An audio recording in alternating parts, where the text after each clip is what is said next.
ભાઈ ભૂખ લાગી છે ભાઈ ભૂખ તો મને લાગી હો ભાઈ ભૂખ તો મને લાગી છે પણ યાર મારી પાસે પૈસા નથી હો મારી પાસે પૈસા નથી મારી પાસે પૈસા છે પણ ઓનલાઈન છે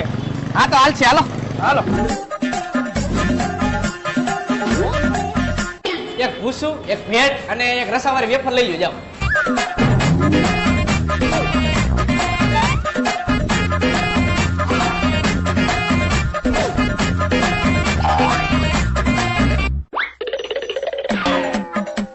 આ ભાઈ કેટલા થયા 1 મિનિટ હો ભાઈ આવ્યો તો શું હતું આ ભાઈનું ભેળ ભૂસું ને વેફર 200 રૂપિયા દેવાના ભાઈ લાવો ભાઈ સ્કેનર ઓનલાઈન પૈસા નાખી દઉં ભાઈ આ ડબલામાં ઓનલાઈન કઈ રીતે થાય રોકડા લાવો આ લોકો ક્યાં ગયા આમ જોવલી બાજુ મિત્રો બધી વસ્તુનો ભરોસો કરાય પણ ઓનલાઈન નો ભરોસો કોઈ દી ન કરાય